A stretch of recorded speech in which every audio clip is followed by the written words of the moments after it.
اہل تشیع کے گمراہ لوگوں نے حضرت مولا علی علیہ السلام کے نام پر شرک شروع کیا ہوا ہے اور ایسی گستاخانہ اور بت پرستوں والی رسمیں شروع کر دی ہیں جن کو دیکھ کر فرق کرنا مشکل ہے کہ ان میں اور بت پرستوں میں آخر کیا فرق باقی رہ گیا، جیسا کہ یہ ویڈیو۔ اس ویڈیو کو دیکھ کے جج کرنا مشکل ہے کہ یہ کوئی میوزیکل کنسرٹ ہو رہا ہے یا پھر بت پرستوں کی طرح کوئی میلہ، کچھ سمجھ میں نہیں آ رہا۔ مولا علی علیہ السلام اور حضرت حسین کی تصویر لگا کر ماتم کے نام پر یہاں پر ایک عجیب سا تماشا لگایا ہوا ہے۔ ذرا ایک لمحے کے لیے تصور کریں کہ ایک تصویر، ایک مورتی لگا کر اس کے سامنے عبادت کی طرح شرک کیا جا رہا ہے، یہاں تک کہ امام حسین علیہ السلام کا ایک بت بنا کر، مجسمہ بنا کر ان سے مدد مانگنا شروع کر دیا گیا ہے۔ جی ہاں، ذرا یہ ویڈیو دیکھیں۔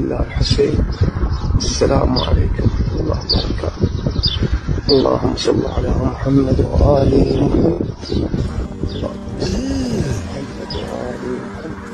اب یہ ویڈیو کس جگہ کی ہے یہ ابھی تک کنفرم نہیں ہے، لیکن شاید یہ اپنے ایکسنٹ سے ایران یا پھر سیریا کی معلوم ہوتی ہے، اور یہ شخص نصریہ فرقے کا معلوم ہوتا ہے، جو کہ اہل تشیع کے اندر موجود ایک کافر فرقہ ہے جسے الزیہ بھی کہتے ہیں۔ شام کا سابق ڈکٹیٹر بشار الاسد کا تعلق بھی اسی فرقے سے ہے۔ خود اہل تشیع اس فرقے کو آن نہیں کرتا، کیونکہ اس فرقے کا ماننا ہے کہ مولا علی علیہ السلام معاذ اللہ خدا تھے۔ یہ لوگ حضرت علی کو اللہ کا مظہر یا پھر اللہ مانتے ہیں، جو کہ اسلام کے بنیادی عقیدہ توحید کے خلاف ہے۔ ان لوگوں کے اندر چاند کی پرستش اور غیر اسلامی تہواروں کو ماننا باقاعدہ عبادت کا حصہ سمجھا جاتا ہے۔ ان کے تہواروں کے موقع پر شراب نوشی اور کفری عقیدوں کے علاوہ یہ لوگ قرآن کے الفاظ کی دو طرح سے تفسیر کرتے ہیں، ایک ظاہری اور ایک باطنی۔ باطنی مطلب کو یہ غیر ضروری سمجھ کر چھوڑ دیتے ہیں، جس کے اندر نماز، روزہ اور حج بھی شامل ہے۔ لیکن اب یہ جہالت اور گمراہی باقی اہل تشیع فرقوں کے اندر بھی ایسے داخل ہوتی جا رہی ہے کہ اہل بیت کے فیس کی تصویریں اور مورتیاں تک مارکیٹ کے اندر بکنا شروع ہو چکی ہیں، اور یہ چیز خطرناک اس لیے ہے کیونکہ یہ بڑھتے بڑھتے عقیدت کے طور پر انسان کو کفر اور شرک کی طرف لے جاتی ہے۔ لوگ ان تصویروں کو یا پھر مورتیوں کو عقیدت یا پھر احترام کے طور پر گھروں کے اندر لگانا شروع کرتے ہیں، اور آہستہ آہستہ ان کو برکت کی وجہ مان کر اتنی عزت دینا شروع کر دی جاتی ہے کہ ان کے آگے سجدے بھی شروع ہو جاتے ہیں۔ لہذا خرابی کی جڑ کو فوراً سے پہلے کاٹنا انتہائی ضروری ہوتا ہے۔ شرم کا مقام تو یہ ہے کہ بڑے بڑے فیملی بلاگرز جن کی کئی ملینز کے اندر آڈینس ہے، اس شرک کو پروموٹ کر رہے ہیں، کیونکہ جس شخص کو یا پھر شخصیت کو آپ اپنا مشکل کشا یا پھر اپنی مشکلیں حل کرنے والا مان لیں، دراصل آپ اس کو اپنا رب مان لیتے ہیں، کیونکہ اللہ نے قرآن کریم کے اندر یہ صفت اپنے لیے اپنی جانب منسوب کی ہے۔ کیونکہ اللہ فرماتا ہے، جس کا مفہوم ہے کہ بھلا بتاؤ تو کون ہے جو کہ مشکل کے اندر پھنسے ہوئے شخص کی فریاد کو سنتا ہے اور اس کی مشکل کو اس سے دور بھی کرتا ہے؟ کیا اللہ کے سوا کوئی اور مشکل کشا بھی ہے؟ اب اس کا سیدھا سیدھا مطلب یہ ہے کہ ان جاہلوں نے کبھی قرآن کو پڑھا ہی نہیں ہے، اور اگر پڑھا بھی ہے تو اس کو سمجھا نہیں، ورنہ اس طرح کے شرک کرنے سے بہتر ان کے لیے اپنی جان دینا زیادہ آسان ہوتا۔ اور اب بات تو یہاں تک پہنچ چکی ہے کہ ماتم کے لیے استعمال ہونے والے علم کی بدعت اب ایک مجسمے کی، ایک بت کی صورت اختیار کر چکی ہے، اور جیسے ایک بت کی تعظیم اور اس کی عبادت ہوتی ہے، بالکل اسی طرح سے ان کے علم کی بھی تعظیم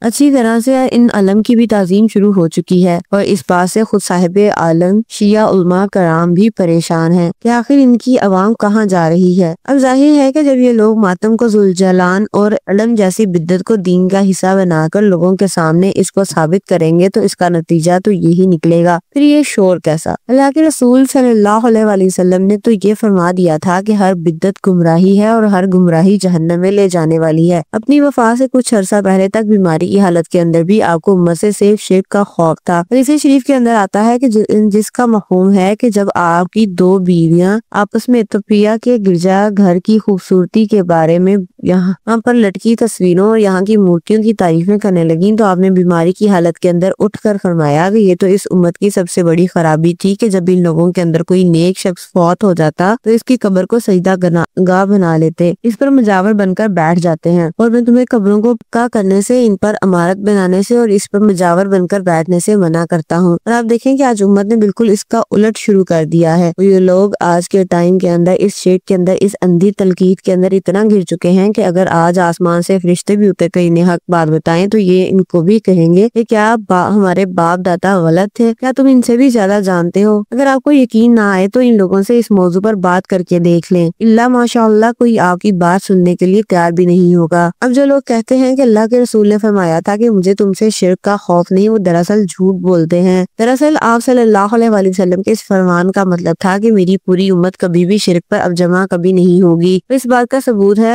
حضرت عائشہ کا وہ فرمان جس کے اندر وہ فرماتی ہیں کہ اگر ہمیں اس بات کا ڈر نہ ہوتا کہ لوگ رسول اللہ کی قبر کو سجدہ گاہ اور شرک کی جگہ بنا لیں گے تو ہم ہر زائرین کے لیے رسول اللہ کی قبر کو ایسے کھلا چھوڑ دیتے کہ جو بھی مسلمان چاہے جب بھی چاہے رسول اللہ کی قبر کی زیارت کے لیے آ سکتا۔ تو اب ذرا بتاؤ کہ اگر امت سے شرک ختم ہو گیا ہے تو کیا یہ بات حضرت عائشہ کو پتہ نہیں تھی؟ آج ذرا آپ تصور کر کے دیکھیں کہ مسلمانوں کے دو بڑے فرقوں کے اندر زیادہ تر تعداد مسلمان ہو کر بھی کفر و شرک کے اندر گمراہی کے اندر گر چکی ہے۔ ان فرقوں کے مولوی نے خود انہیں شرک پر لگا دیا ہے، تو ذرا سوچے کہ دجال ان لوگوں کے ایمان کا کیا حال کرے گا۔ تب جا کر آپ کو سمجھ میں آئے گا کہ کیسے اسے قرب قیامت کا سب سے بدترین فتنہ کیوں کہا گیا۔ صرف مسلمان گھر کے اندر پیدا ہونا کوئی فضیلت نہیں ہے جب وہ شخص پوری زندگی شرک و بت پرستی کے اندر گزار دے، کیونکہ قیامت کے دن ایسے شخص کا انجام انہی بتوں اور مجسموں کے ساتھ جہنم کے اندر ہوگا جنہیں وہ دنیا کے اندر اپنی مدد کے لیے پکارا کرتا تھا۔ اللہ تعالیٰ سے دعا ہے کہ وہ ہمیں سمجھنے کی اور نیک عمل کرنے کی توفیق عطا فرمائے، آمین۔ آپ اس بارے میں کیا کہتے ہیں؟ اپنی رائے کمنٹ سیکشن میں ضرور بتائیے گا۔